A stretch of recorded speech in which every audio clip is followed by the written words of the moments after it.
Craig Hollister knew the neighborhood like the back of his hand, every trimmed hedge, every iron fence, every smug wave from the HOA board members who acted like they ran the world. It was the kind of place where peace was enforced like law. And Craig, he'd chosen it for that very reason. That morning, Maddie, his 14-year-old daughter, slipped on her hoodie and left to walk their golden retriever, Kip. Craig was sipping black coffee, reading a security briefing from his consulting work. He glanced at the clock. 7:12 a.m. Maddie usually took 15 minutes. Maybe 20 if she stopped to pet the neighbor's cats. But 20 minutes passed. Then 30. By the time Craig realized Kip had returned without Maddie, leash still clipped, dragging in the dirt, the coffee had gone cold, and so had the blood in his veins. He ran outside, called her name, asked neighbors. Nobody had seen her. Nobody heard anything either. Just the usual.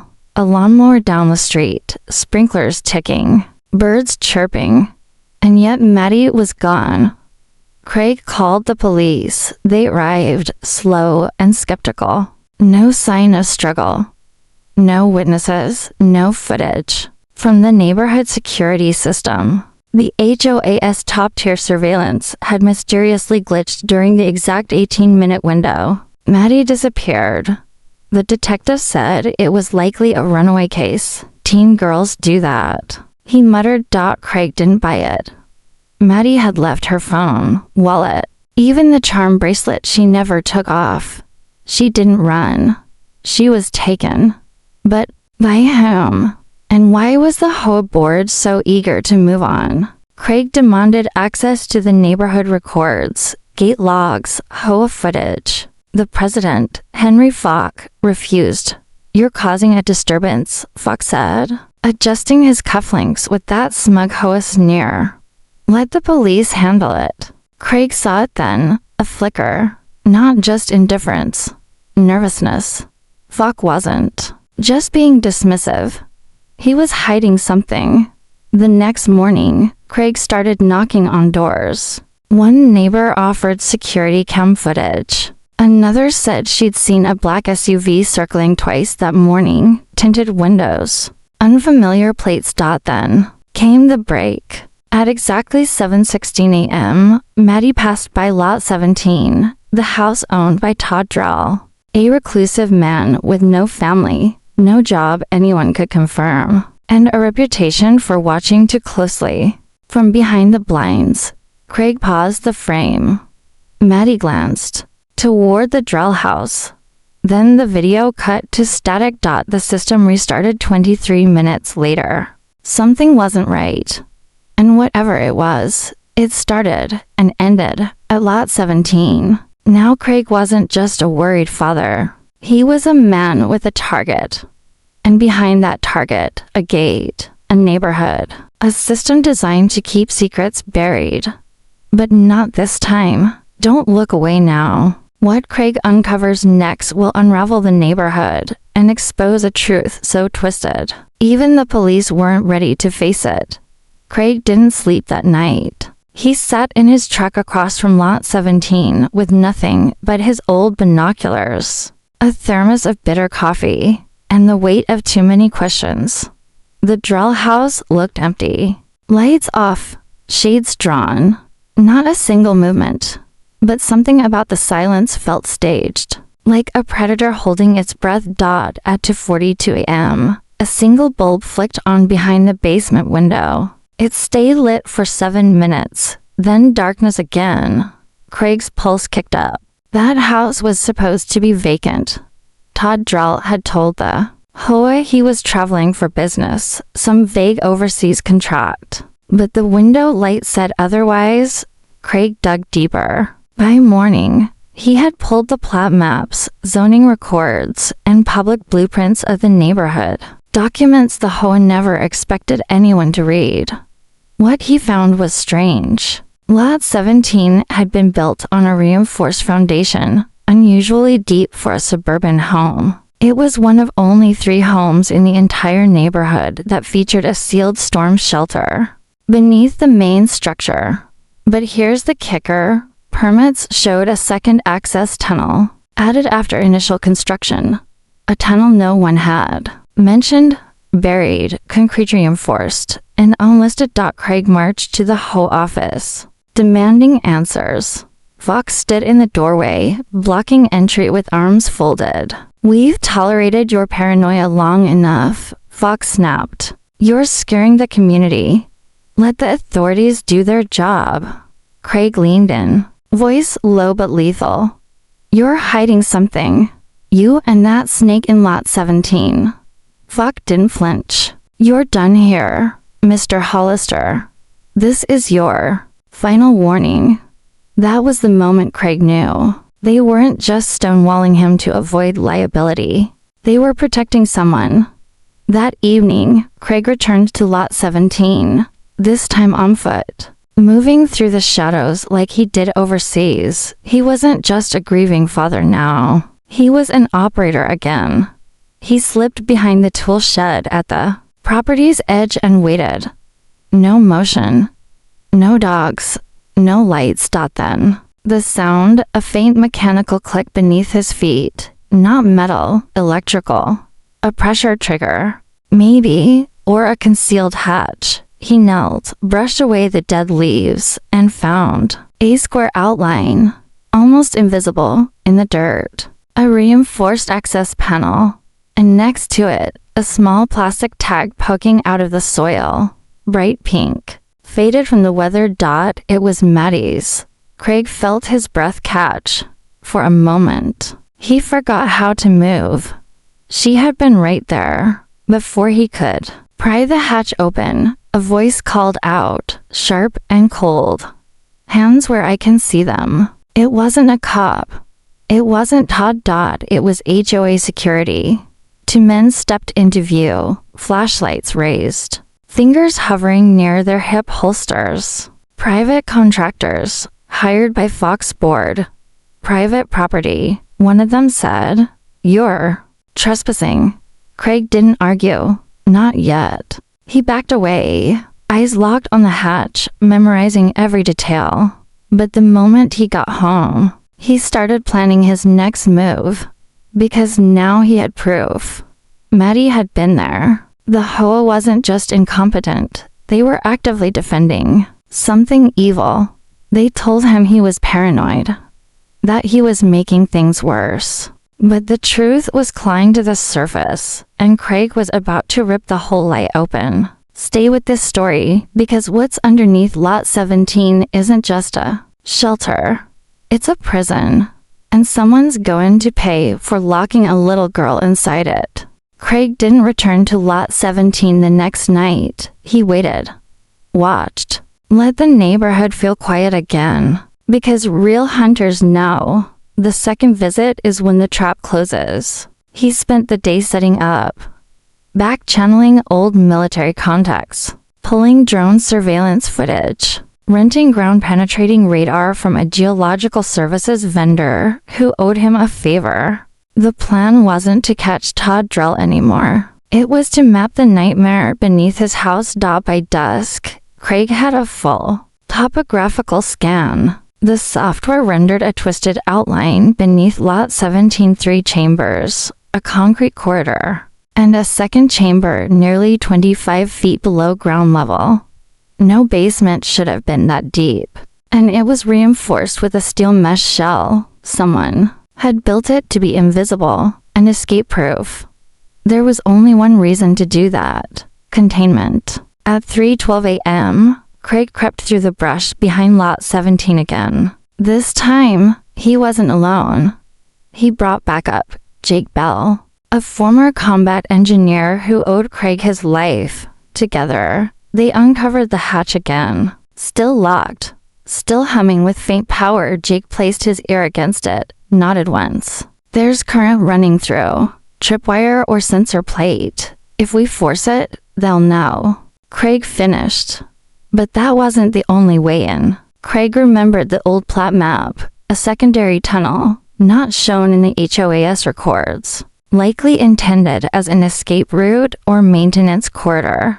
It cut behind the utility line trench, emerging under the drainage culvert to lots over. And so they went.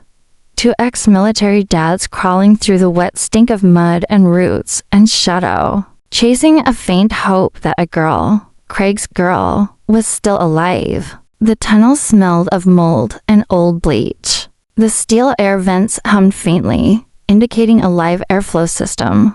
Somewhere ahead, someone was maintaining this bunker. Then they heard it. A clinking sound. Hollow. Rhythmic. It was the sound of a metal chain sliding across concrete. Craig froze. His entire body clenched. And in that moment, under 25 feet of dirt, past the manicured lawns, behind the pretty neighborhood signs, he knew. Maddie was down there. He whispered her name. No answer. He whispered again. Then a gasp, faint like wind through a cracked window. And a voice, small. Raw, Dad? Craig moved before Jake could stop him. They turned a corner, and there she was, pale, shaking, chained by the ankle, eyes swollen from tears, face covered in bruises. Maddie looked up and blinked like she couldn't believe it. Is it real? She whispered. Craig rushed to her, pulling her into his arms, whispering, I've got you, baby. I've got you. But there was no time.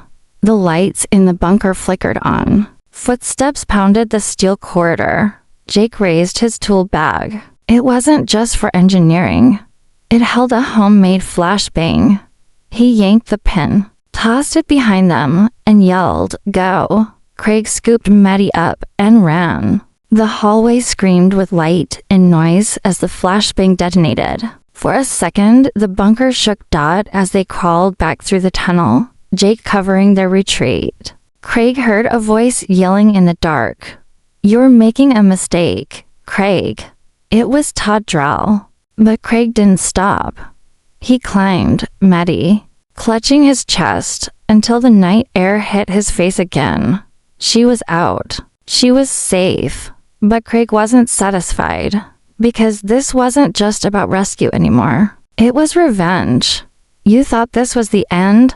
It's just the beginning. Someone built a prison under suburbia, and the HOA helped cover it up.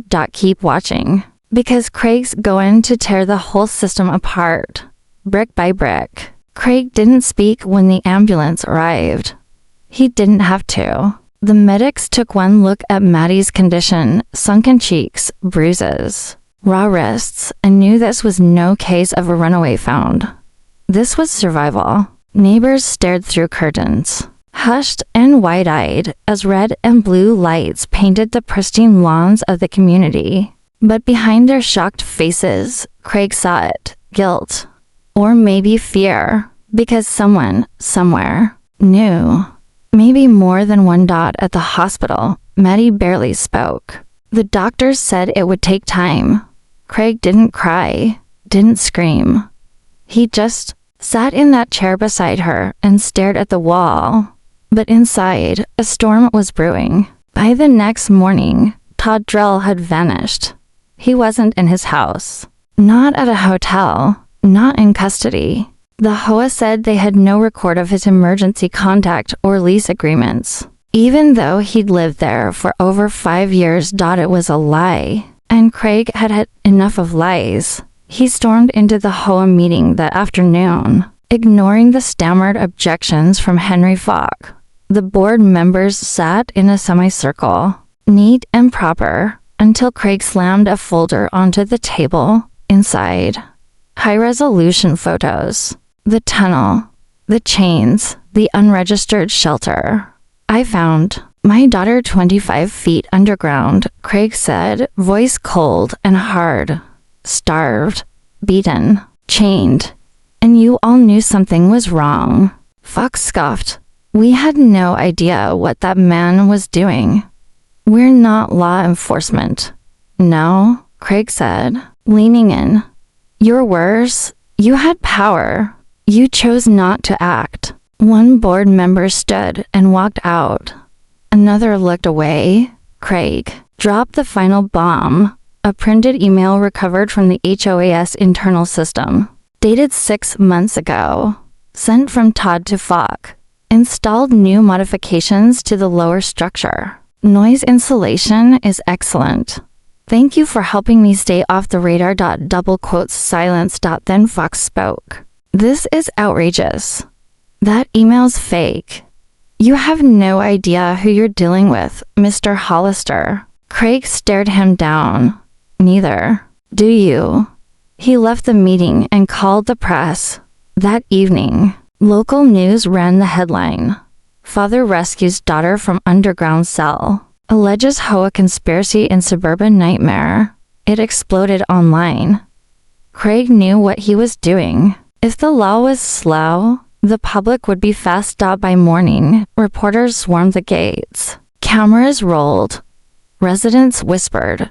And Craig? He stood tall at the entrance, holding Maddie's charm bracelet in one hand and the blueprints of Lot 17 in the other. He told the story.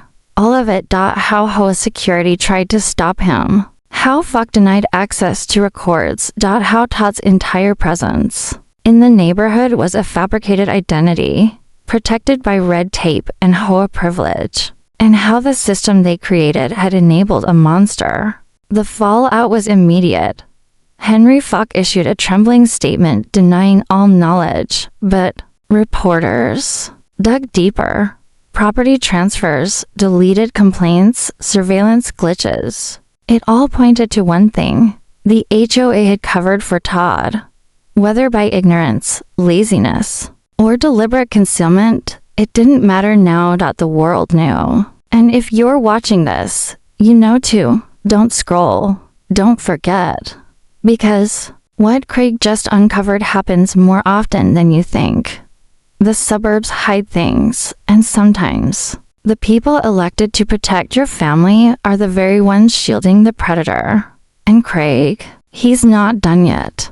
The news coverage sent shockwaves across the state. The smiling image of Craig and Maddie, taken before her disappearance, was plastered across television screens and social feeds. A father's raw fury, a daughter's haunted eyes, and the name beneath the headline, Todd Drell, suburban monster vanishes after child's rescue. Craig had expected someone to find Todd by now, a credit card trail, a car sighting, something.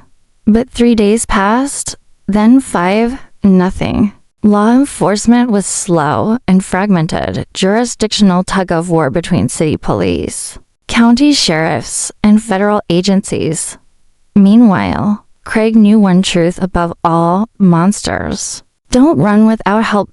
So he followed the money. With a secure laptop and access to databases the public didn't know existed, Craig pulled Todd's entire history. Except there wasn't one. No birth certificate. No employment records before 2019. No medical file. Just a name, a lease agreement, and HOA documentation. Todd Drell didn't exist before he moved into Craig's neighborhood. It was an identity built from smoke. But someone had helped him create it. Craig returned to the HOA office under the guise of collecting Maddie's bike. Falk wasn't there. He had stepped down indefinitely. The interim board president, a nervous man named Wallace, tried to hand over Maddie's belongings and shuffle Craig away. But Craig pressed. He asked about the paperwork, the background check, the application Todd filled out when he moved in. Wallace hesitated. We don't actually do full checks. Just a personal reference and a first-month deposit. Who vouched for Todd? Craig asked. Wallace flipped through files, pale and sweating. Then stopped. Henry Falk. Craig felt it then. That familiar cold slide down the back of his neck. Falk hadn't just denied Craig access to records. He sponsored Todd's entry into the neighborhood. Suddenly, Craig remembered the night Maddie vanished. How Falk was quick to silence him, quick to call HOA security, quick to dismiss the missing camera footage. This wasn't laziness. This was complicity. Craig didn't go to the police. He went hunting. First, he searched Fox's digital footprint. A private cabin, upstate, registered to a shell company, but listed as Fox and Sons Properties. Craig packed his gear, loaded his truck, and drove 5 hours into the mountains. Off-grid, no signal. The kind of place people went when they didn't want to be found. He reached the cabin at dusk. Smoke curled from the chimney. Lights were on. Someone was home. Craig circled the property, keeping low. His boots crunched on gravel as he reached the side deck. Then he heard it. Laughter. 2 voices. He moved closer. One voice was unmistakable. Todd. Drell. Craig's jaw clenched. The coward hadn't disappeared. He'd been hiding, with Fox, through a cracked window. He saw them both, sitting around a table cluttered with empty beer bottles and folders. I told you I had it under control, Todd muttered, voice tense. You panicked. Now we've got a media circus. Fox snapped back. You kept a girl in a dungeon, Todd. What did you think would happen? Todd stood, slamming his fist on the table. I had to. She saw something she wasn't supposed to. Craig stopped listening. He backed away slowly, heart pounding, not from fear, but fury. Maddie hadn't just been a victim. She had been targeted. They hadn't kidnapped her at random. She'd stumbled into something worth burying her. Alive over. Craig raised his phone, snapped photos through the glass, and whispered to himself, this ends tonight. You made it this far, but don't blink now, because Craig just found them, and what they were hiding is worse than anyone imagined. Stay locked in. The fire's coming, and no HOA policy will protect them from what's next. Craig didn't rush the cabin. He could have. Every part of him burned to storm in and end it with a bullet. But he had Maddie now, and Maddie needed justice, not just revenge. So he waited, in the dark, perched like a ghost outside the window, listening. Todd ranted about plans gone sideways, about lawyers, about the files they needed to get rid of before someone connected the dots. But then Fox said something that changed everything. She wasn't even supposed to be there. You were only supposed to monitor the drop, not kidnap a kid. For God's sake. Craig's breath caught. Drop. He leaned closer. Todd's voice dropped to a whisper. She saw it. The USB. She watched me swap it in the HOA server room. I panicked. I didn't know what she recorded. Fuck hissed. You didn't think to just take her phone. I did. Todd snapped. But she had already sent it. To her dad. Craig's blood turned ice cold.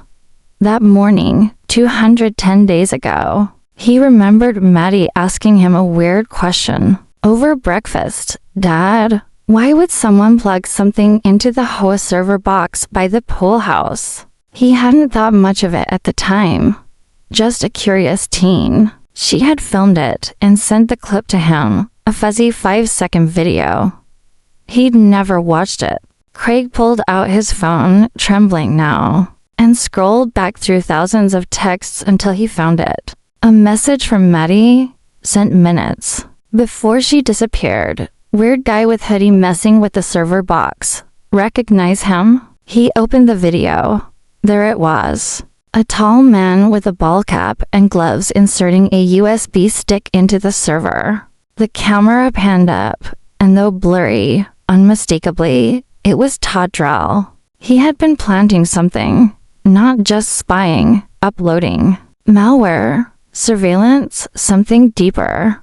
And Maddie saw it. Craig looked back at the cabin, bile rising in his throat. They had imprisoned his daughter for witnessing a crime they were too scared to let go public. She had been locked away, tortured, broken, not out of rage, but fear. Todd wasn't a predator in the traditional sense. He was a cover-up man. A cleaner. Someone who erased problems, and Maddie, to him, had become one. Craig backed away into the woods, heart racing.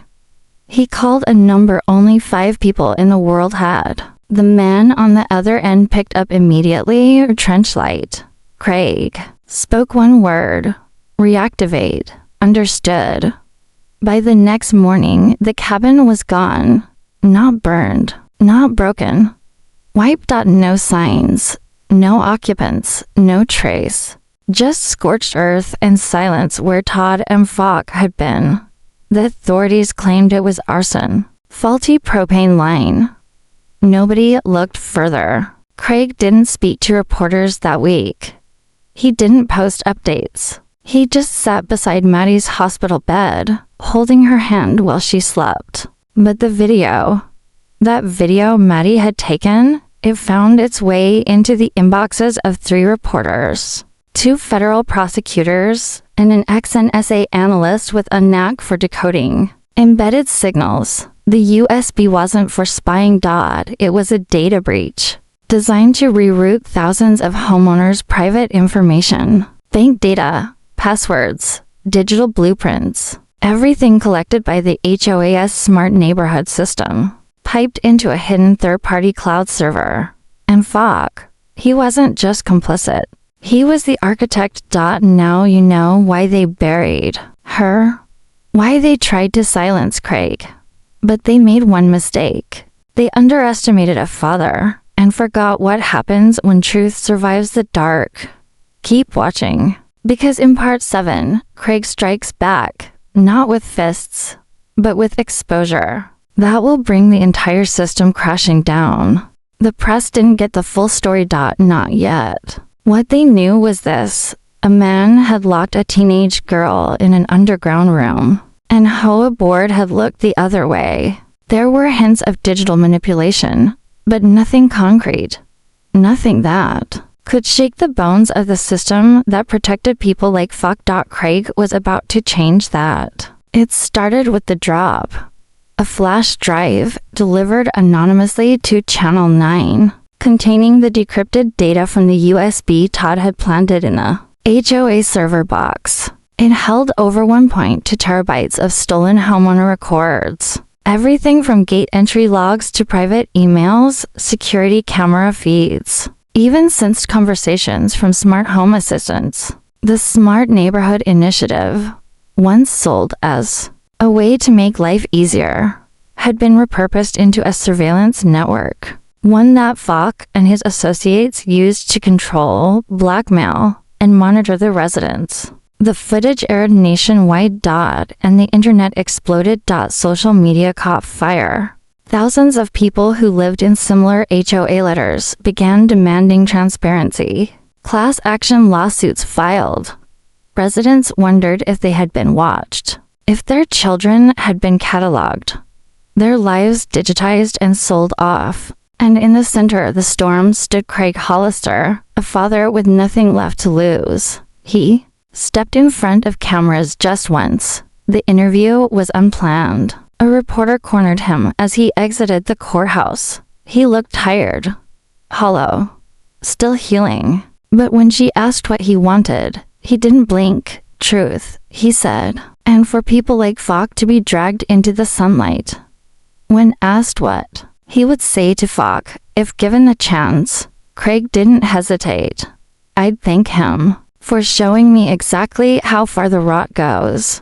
Behind the scenes, Craig coordinated with cybersecurity experts, legal teams, and journalists. He gave them access to everything, not to become a celebrity, but to arm them. Because this wasn't just about Maddie anymore. It was about every community that handed power to unelected bureaucrats in cheap suits and HOA jackets. Then came the next explosion. One of Falk's former board members, Wallace, the nervous interim president, flipped. He turned over a burner phone Falk had given each board member. Inside were texts, images, and encrypted financial logs that showed bribes, data sales, and intimidation tactics used to silence homeowners who got too curious. Craig released it all. He didn't wait for permission. The media called it Suburbgate. Senators opened hearings. HOA regulatory reform bills hit the floor. And Falk, He was finally located. Or rather, what was left of him was a body burned beyond recognition, found on a stretch of desert highway with a fractured jaw and broken hands. Dental records confirmed his identity. No one claimed him. Todd Drell was still missing, or presumed to be. Craig had his theories, but he didn't care about chasing ghosts. Not anymore. Instead, he focused on what mattered. Maddie was finally sleeping through the night. She had color in her cheeks again. She smiled when their dog curled up on her lap.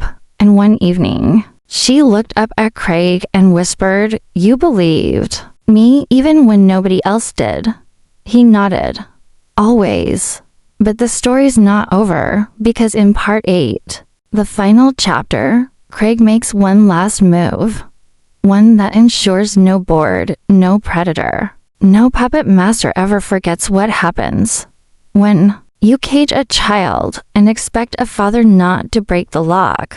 Stay with this. The ending will haunt them forever. The neighborhood looked different now. Most of the homes still stood. The lawns were still trimmed, the gates still chirped open at sunset. But it all felt hollow, like a movie set waiting to be torn down. The HOA had been officially dissolved. A federal task force was investigating 37 other communities, tied to the same surveillance firm that Falk had funneled contracts to. The media circus had died down, but the damage was permanent still. Something about it felt unfinished. Craig stood in front of Lot 17, now surrounded by caution tape, gutted from the inside, scheduled for demolition. The concrete hatch was still there, though, welded shut. A scar on the earth. He hadn't returned here since the rescue. Not until today. He reached into his pocket and pulled out a small object, a steel padlock. Rusted and worn. It was the lock that had chained Maddie to the floor for 210 days. Craig had kept it, tucked away like a grenade with no pin, not out of sentiment, but as a reminder, a warning.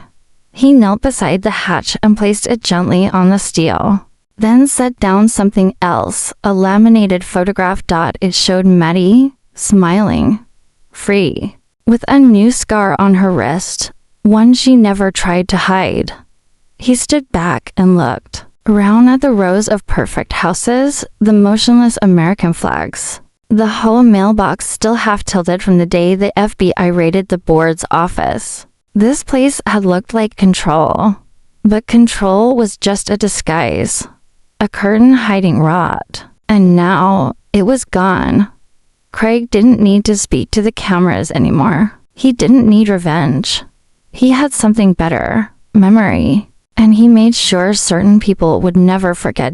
In the months that followed, anonymous packages began arriving at law firms, board members' homes, and HOA officials across the country, ones who had signed off on the same shady surveillance contracts Falk had used. Each package contained a flash drive. Inside, Craig's digital dossier, a reconstructed map of the bunker, audio from Todd and Falk's final conversation, data, logs of every citizen tracked, every login traced, and a message. You may not remember her name, but you'll remember this silence, because sometimes silence screams louder than words. Maddie eventually gave an interview, not on TV, but in a podcast. She told her story, calm, measured, clear. She didn't focus on the horror. She focused on after. The day I came back, she said, my dad didn't cry. He just held my hand.